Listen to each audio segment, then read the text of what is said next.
Well, hey now, y'alls. Welcome back. Excuse me, I had to sneeze there. Yeah, there you go. We had somebody pulled over with the disco lights out here in Hartford, Connecticut.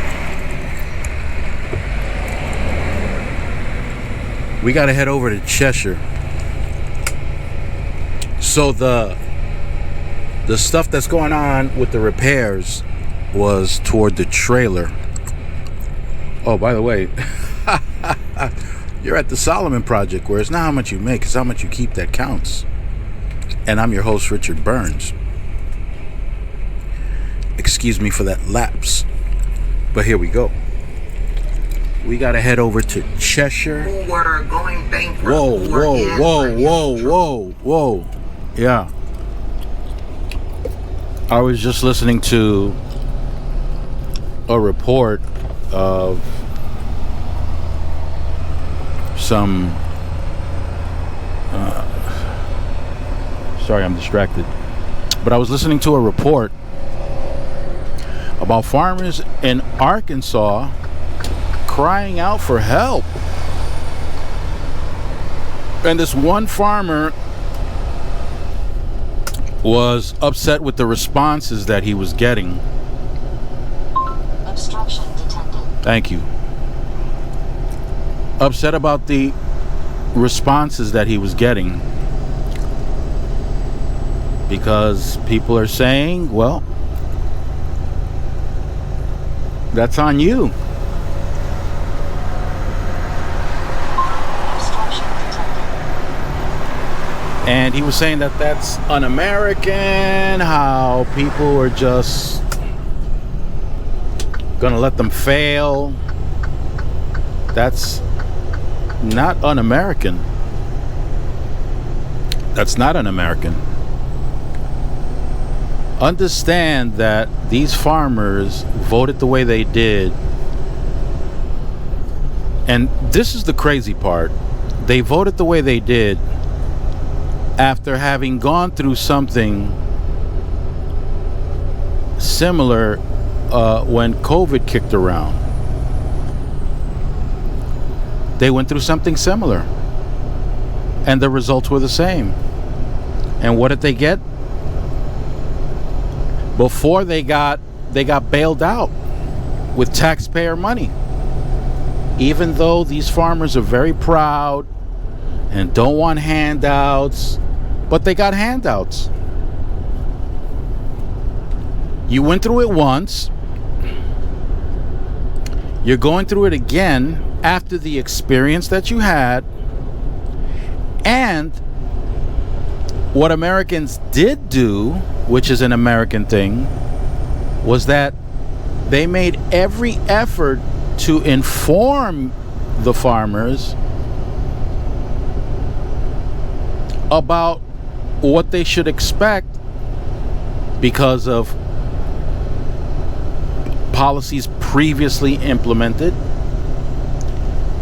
because of the policies that were already told to everybody that would be implemented this time around for this administration. I've heard in some cases people bragging about being proud that Trump does what he says he's going to do. Well, he did say he was going to do some things, and had you pulled out your calculator and did the math, you would realize that things were going to happen just like the first term. And they're happening. And these farmers voted for that. So, okay, you feel terrible because you're going through what you're going through. But the idea of blaming everybody else for not coming to your rescue, no.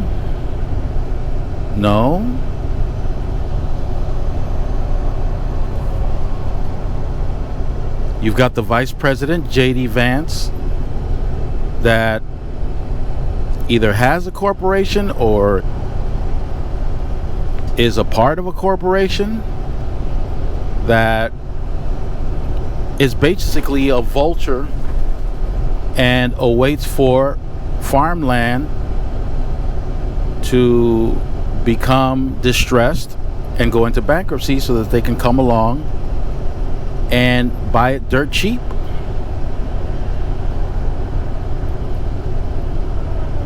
So do you think maybe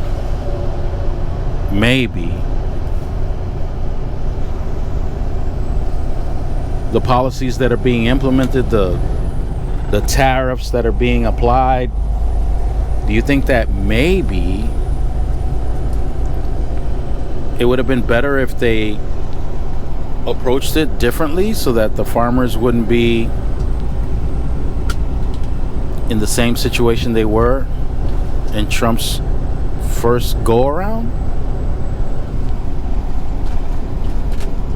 Or does somebody like JD Vance enjoy the fact that there are so many farmers that are in distress,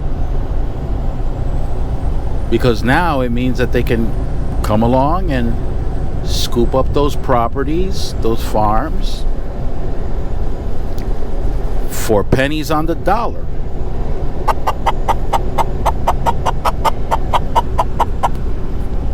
Pennies on the dollar. But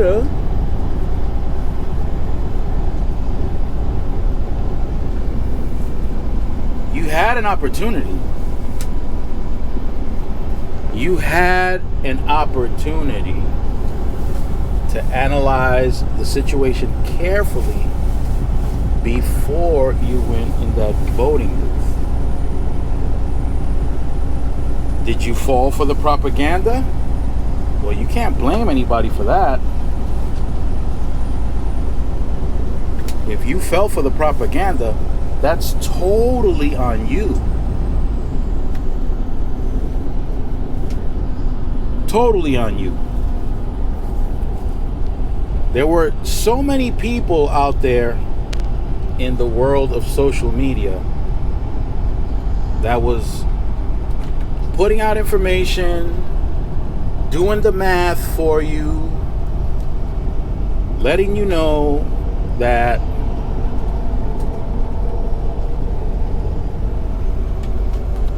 your vote was going to make a huge difference for you and your family and your business. And there were plenty of people that put out plenty of information that spelled everything out, and you ignored it. You ignored it.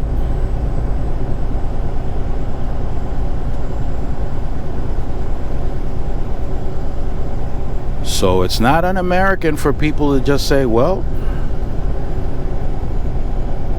suffer the consequences. That's not un-American.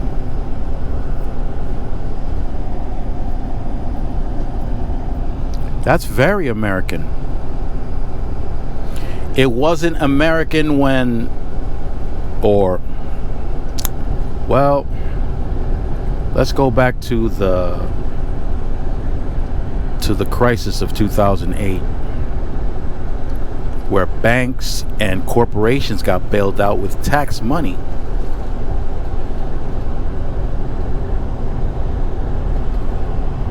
They should have been allowed to fail.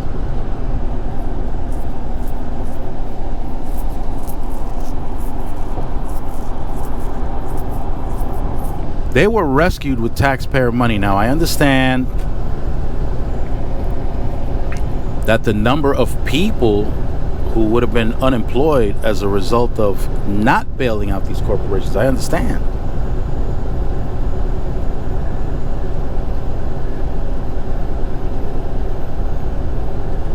But we all need to think about how we go ahead and cast our vote. And don't forget, when you don't vote, somebody else is voting on your behalf. And that somebody may not be thinking about your interests.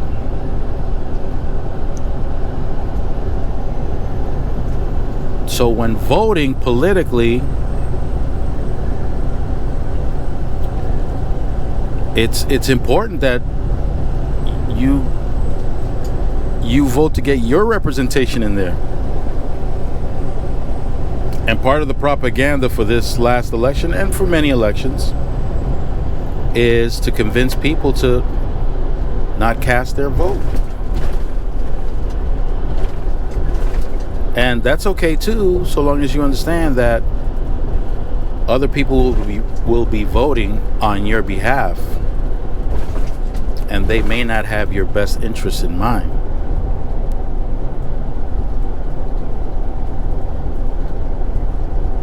That happens. That happens all the time.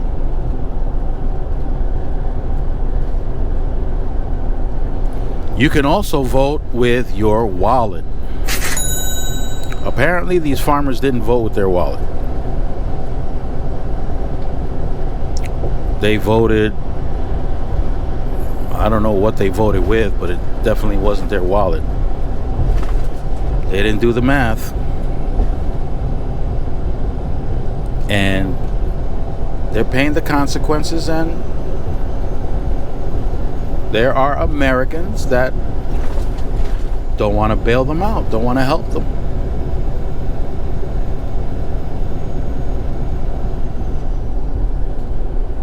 But those are the consequences of voting the way they did. And many people have made a very good point that when they did vote, they weren't concerned about anybody else but themselves. So, now that they're in trouble, they shouldn't be reaching out to anybody else but themselves. Figure something out, I guess.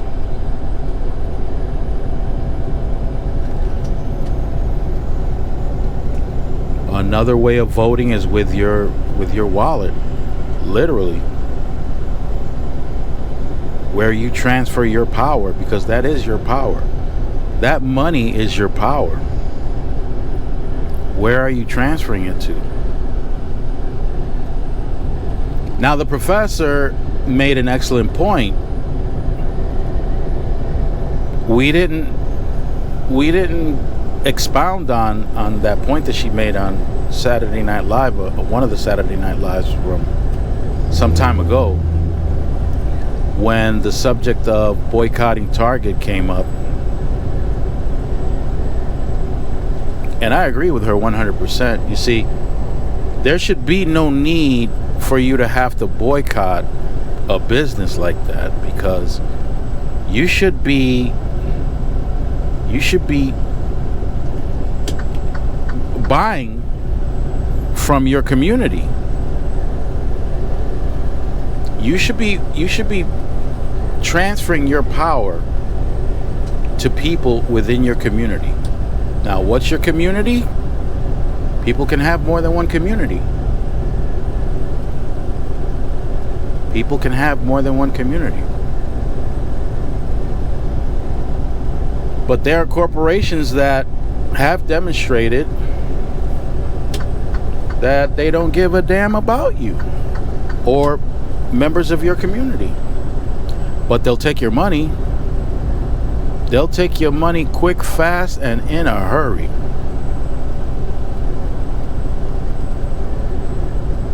And they'll say the nicest things to make you feel comfortable enough to just go and transfer your power onto them. And then they turn around and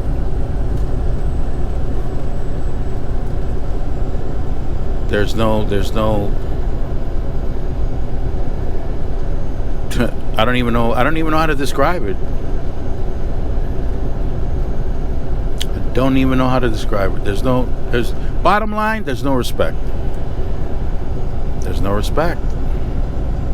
And yet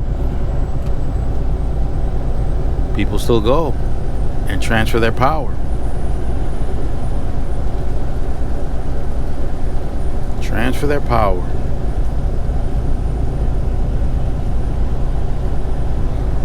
They keep their opinions about people to themselves. Some members of our community get to interact with people within those corporations, and they know the lack of respect. They know about it, but they can't openly talk about things like that without suffering some kind of legal consequence.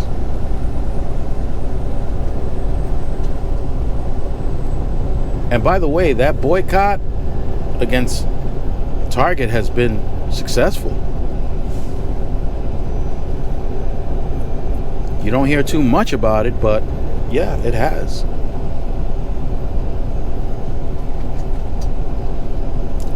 The CEO even had to step down.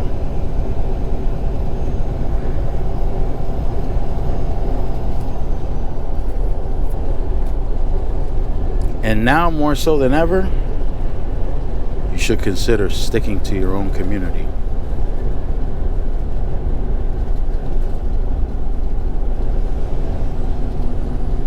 Sticking to your own community. Guys, this is I-91 South. We left Hartford. We're now in Meriden, and we'll be crossing over into Cheshire.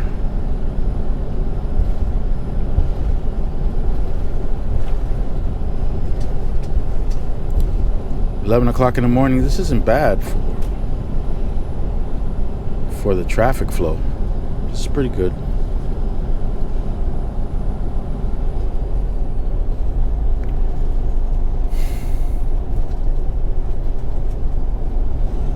Yeah. Don't fall for the nonsense, y'alls. Let the people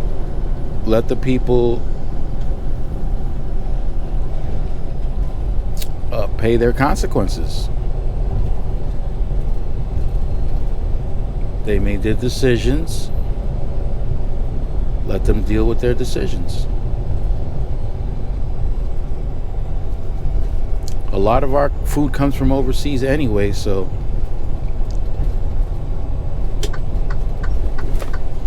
they didn't do the math. That's not everybody else's fault. So stay fresh. Keep it profitable. And I'll have Kitty escort you guys out of here. Come on over, Kitty. Arabam Dacia, seviyorum çift kalem maça. Göremedi kimseden fayda. İşler